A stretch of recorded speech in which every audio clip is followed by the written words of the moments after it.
வணக்கம் and welcome back to grow money with Maran. நிறைய பேர்கிட்ட நான் இன்வெஸ்டிங் பற்றி பேசும்போது ஒரு காமனான விஷயம் சொல்லுவாங்க.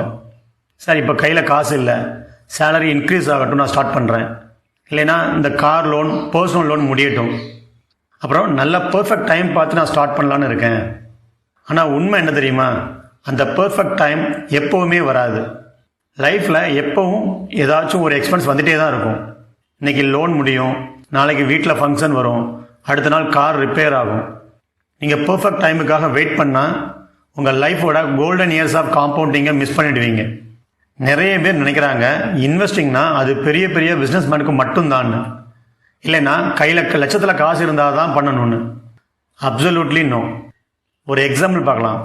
யோசிங்க, ஒரு நாளைக்கு நீங்கள் வெளியே போய் ஒரு டீ இல்லை காஃபி சாப்பிட்றீங்கன்னு வச்சுக்கோங்க.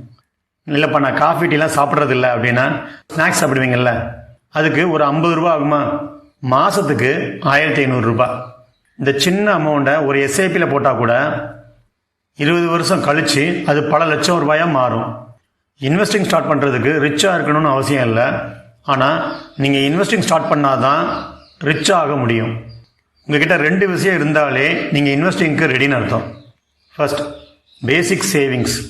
உங்கள் பேசிக் நீட்ஸை நீங்கள் மீட் பண்ண முடியுதுன்னா. ரெண்டாவது, எமர்ஜென்சி ஃபண்டு.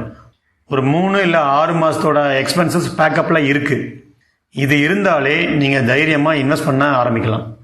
ஓகே, நெக்ஸ்ட் ரொம்ப முக்கியமானது பயம். இந்த ஸ்டாக் மார்க்கெட்டில் போட்டால் பணம் போயிடுமோ, யாராச்சும் தப்பாக கைட் பண்ணிடுவாங்களோன்னு. இந்த பயம்தான் நம்ம க்ரோத்தை தடுக்கிற பெரிய பேரியர். ஒரு எக்ஸாம்பிள் பார்க்கலாம்.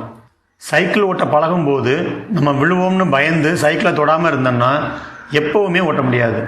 லைட்டாக அடிபடும், ஆனால் அப்போ தான் பேலன்ஸ் கிடைக்கும். இன்வெஸ்டிங்கும் அப்படி தான். இன்னும் ஒரு சிலர் நான் ஏன் ரிஸ்க் எடுக்கணும், கேஷாகவே வச்சுருக்கேன்னு நினைப்பாங்க. ஆனால் இன்ஃப்ளேஷன் உங்கள் மணியோட வேல்யூவை சைலண்டாக குறைச்சிட்டே இருக்கும். இன்றைக்கி 100க்கு கிடைக்கிற ஒரு பொருள் அடுத்த வருஷம் 107 ஆகும். நீங்கள் இன்வெஸ்ட் பண்ணலைன்னா உங்கள் மணியோட பவர் கம்மியாகிடும். அதுதான் எல்லாத்தையும் விட பெரிய ரிஸ்க். நெக்ஸ்ட், எப்படி சின்ன அமௌண்ட்டில் ஸ்டார்ட் பண்ணலான்றதை பார்க்கலாம். ஸ்டார்ட் பண்ணும்போதே பெரிய ரிஸ்க் எடுக்க வேணாம், ஸ்லோவாக ஸ்டார்ட் பண்ணுங்கள். ஃபர்ஸ்ட் ஸ்டெப், ஒரு சின்ன SIP systematic investment plan start பண்ணுங்கள்.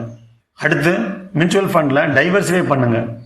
நெக்ஸ்ட், தேர்ட் ஸ்டெப், மார்க்கெட் மேலே ஏறும்போதும் இறங்கும் போதும் ஸ்டாப் பண்ணாமல் கன்டினியூ பண்ணுங்கள். ஒரு எக்ஸாம்பிள் பார்க்கலாம். நீங்கள் ஒரு விதையை போட்டால் உடனே மரமாகி அது பலன் தராது இல்லை, அது மரமாகிறதுக்கு டைம் ஆகும். நீங்கள் இப்போ நட்டு வச்சா அந்த நீங்கள் கொடுக்குற டைம் தான் அந்த மரம் எவ்வளோ பெருசாக வளருதுன்றதை டிசைட் பண்ணும். நீங்கள் எவ்வளோ பெரிய விதை போட்டிங்கன்றது இல்லை. ஸோ அதே மாதிரி தான் இன்வெஸ்டிங்கும். நீங்கள் இப்போ இன்வெஸ்ட் பண்ணிவிட்டு டைம் கொடுத்தீங்கன்னா நாளைக்கு ஒரு பெரிய வெல்த்தாக பில்ட் ஆகும். ஸோ பெர்ஃபெக்ட் டைம் வரட்டும்னு வெயிட் பண்ணாதீங்க. நீங்கள் எப்போ ஸ்டார்ட் பண்ணுறீங்களோ அதுதான் உங்கள் லைஃபோட பெர்ஃபெக்ட் டைம்.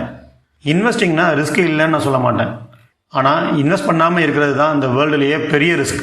உங்கள் இன்வெஸ்டிங் ஜேர்னியை இன்றைக்கே ஸ்டார்ட் பண்ணுங்கள். 500 ரூபாயாக இருந்தாலும் பரவாயில்ல, ஜஸ்ட் ஸ்டார்ட். ஞாபகம் வச்சுக்கோங்க, சின்னதாக ஆரம்பிங்க, லாங் டேர்மில் ஒரு பெரிய வெல்த்தை பில்ட் பண்ணுங்கள். தேங்க்ஸ் ஃபார் வாட்சிங். Happy investing.